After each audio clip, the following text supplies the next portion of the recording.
Okay, so we're recording. Hello, everybody. This is our our Thursday Zoom call. It is May 19th. It's crazy. This month is already coming to an end, and well, almost.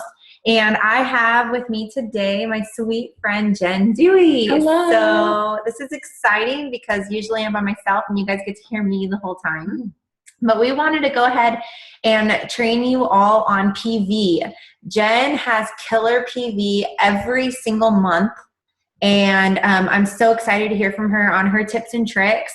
I wanted to, before we started, I wanted to stress the importance of PV. I think that we talk a lot about the importance on building your team and team building. Okay, just making sure that it's working. I'm getting messages. We focus a lot on team building and the importance of promoting and building our team, but our PV is really important too because that's where a lot of our paycheck comes from. So and also the higher our PV, we see it as the more customers, the more people then we can flip into ambassadors. So a couple of really my tip on it is keeping track of who you contact. So for me, I had decent PV. I had like over 1,000 PV my first couple of months when I joined. And then from there on, I was struggling to even get 500 PV for months. And I've been doing this for like 19 months now. PV has never been my strong suit, which is why I'm super excited to have Jen on here because it's like majorly her strong suit. She's really awesome at it. So with that said, what changed it for me is that these last few months, I've gone back to getting over 1,000 PV again. And what I started doing differently that I was not doing before is I started logging in I should have grabbed it over here. It's an organizer book where you write down every single person that you reach out to and every follow-up, the date, how you followed up with them, and a little gist of like what you said with that person. I know that some people have this in notebooks and then other people keep them in flashcards, little index cards and things like that. But my best advice is what upped my PV over these past few months is definitely staying consistent with logging that, because for months in my business, I felt like I could remember and it was reflecting horribly in my PV. So, so logging has been key for me, and that's really all I'm going to stick to on that, because I'm going to let Jen take it away. But PV is very, very important. So grab a pen and paper and you guys listen to the PV queen herself because it's awesome every month. And I'm even excited to hear her tips and tricks. So take it away, Jen. Thanks, Jen. So just a little bit of background super quickly. Oh, thanks. You're welcome. This is so scary. My face is so big on this computer, but I'm happy to jump on this Zoom call with you guys. I've been in retail 15 years now, and so over the years, I've really picked up a few tips along the way, and I want to share those with you today. To piggyback kind of on what Jen was saying, organization's huge. I'm frozen. Am I frozen on your guys' side? That was really scary. Just keep going. Okay. So organization's huge. We all think that we can keep like a mental note in our brains, and truth be told, something's going to slip through the cracks. So write it down. I'm a huge proponent on keeping notes attached to my phone, like the notes app on there. If I ever think of something, it's just super accessible to jot myself a note and a reminder on there. So that's really good. Like the date, like Jen was saying, the date that you contacted them initially, when you'd like to follow up with them and stuff, that's huge. That's going to keep yourself accountable on, when your first and initial contact was, and then when you'd like to follow up with them. I find it ideal that after the first contact, it's just a couple of days after that you follow up. Like say you're going to send someone a sample. Hey, I'm going to drop this in the mail today. I'm so excited to know when you get it. Chances are that they're not going to be the one to write you initially. So it's really good for you to follow up with them just a couple, maybe 2-3 days later. Hey, Susie, did you get my sample? Hopefully the answer is yes. Did you get a chance to try it? The follow-up good stuff after that. So writing it down, huge. Personally, when I'm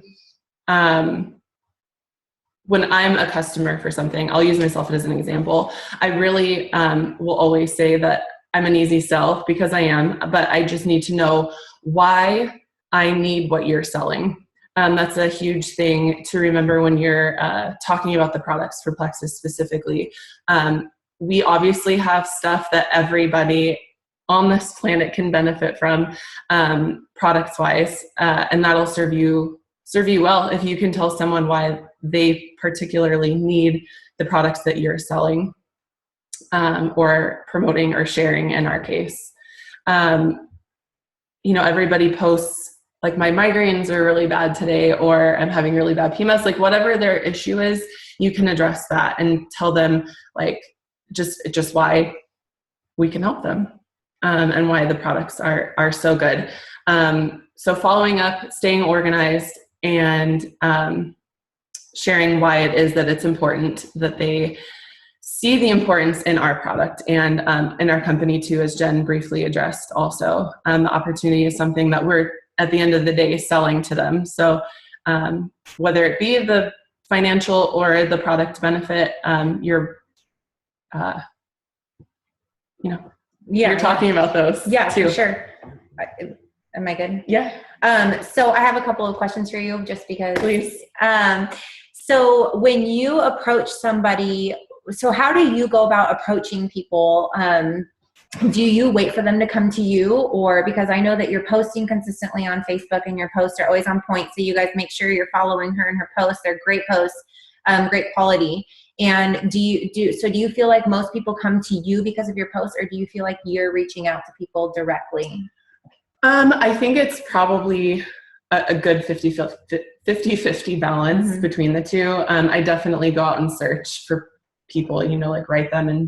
And if I see they're particularly struggling with something, then I know that that's a total green light. I feel completely confident in writing them, texting them, calling them, whatever the case may be. But also there's a lot of people that write too. And I really attribute that to staying vulnerable publicly. So when you reach out to those who you're going to because you see they're struggling with something, how do you go about that conversation? Hey, Susie Smith, first and foremost, keep it personal. Always. If you're not, they're going to write it off as a completely, salesy tactic. So, hey, Susie Smith, I saw that you're struggling with migraines. I hate those. I can totally relate to that. I was, suffering with those for once a week before I found Plexus. And I will always say, typically, I don't want this to sound salesy, because it's not. I'm just informing you that there's something that I have and know about that's helped me dramatically in my life, that I know will really help you too. So that's really been successful. Yeah, I love that. So really just like keeping it super personal, staying vulnerable, finding something you can relate on with. I love that. And I love too, like this ties into other Zooms that we've talked about where I've said, make sure that the conversations are always about that person. And I heard from a Jewel, and I've said it before, but it just really stuck with me, is going into conversations with that mindset of I'm not doing something. Going into it with the mindset of I'm not doing something to this person, I'm doing something for them. I'm helping them. So it sounds like you take that same approach, which I love. And then how about reoccurring customers? Do you feel like you have a lot of new customers every month, or how do you keep your preferred customers on for a long time? Like, how are you taking care of your customers? Customer service is huge. For those of you that don't know, I work for Nordstrom, and that is their number. Is that allowed? Am I allowed to say that? Okay. Yeah. That's their number one focus, is making sure that over and above everything else that the customer is taken care of. And people will see that. That's huge and so important. If it's that obvious that you care about them and that you're taking care of them, then they're going to come back to you consistently for help and for advice, but also following up. You can't run a consistently good business without following up with people. How often are you following up with them? I'd say probably every 2 to 3 weeks, I'd say. Like, hey, Susie, how is it going? Or like, how's water drinking going? If, and subsequent follow-ups, there's been an issue. It's really just between like troubleshooting and making sure that their water intake's good and their product dosage is tweaked the way it's working best for them. And so it's like every 2 to 3 weeks that we're following up with each client. Do you make it a point with all of your customer base to like form a friendship and stay in contact with them between the Plexus follow-ups? Or do you have customers that are just customers and you follow up with them every 3 weeks solely about Plexus?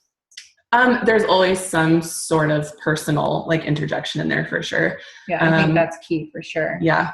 Just so it always stays personal, and so that component is always first and foremost in the business. Yeah, I know that in the beginning there was a lot of people who I felt like, well, I didn't already have a friendship with them, so why would I force a friendship now? And it was always Plexus when I followed up with them.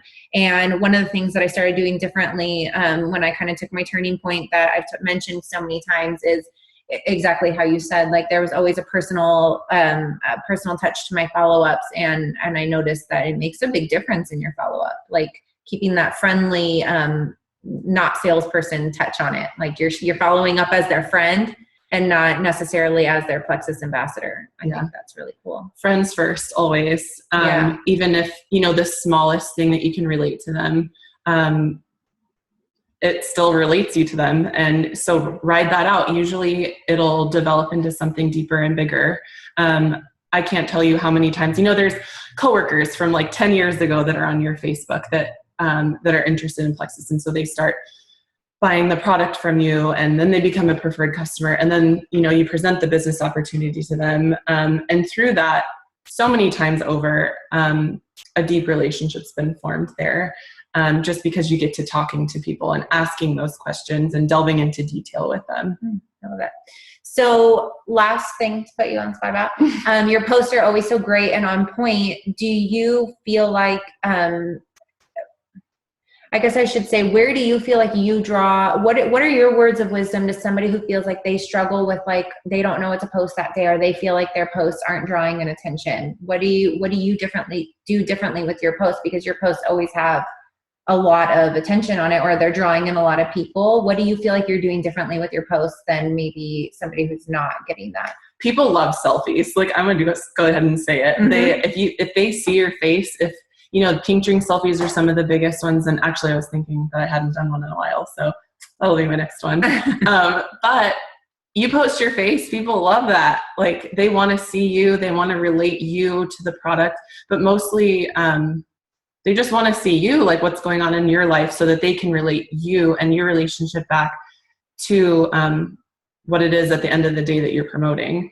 So just keeping it so personal. I never, ever, ever find anything that's too personal. Like, everything goes on Facebook for me, and that's not comfortable to everybody, and that's totally fine. Mm-hmm. Your business is your business for a reason, and my business is mine for a reason too. So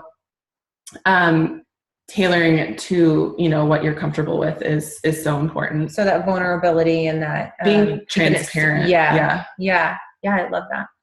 Okay, well, I hope this helped you guys. We're gonna keep this a little bit short today, and I hope that helped. Let's focus on getting those PVs up. I know for a long time I put like no focus onto that, and I still struggle with putting a lot of focus on my PV, but this call was definitely super inspiring and motivating to do that. And like I said, Jen has high PV every month, so it was really cool to be able to hear from her.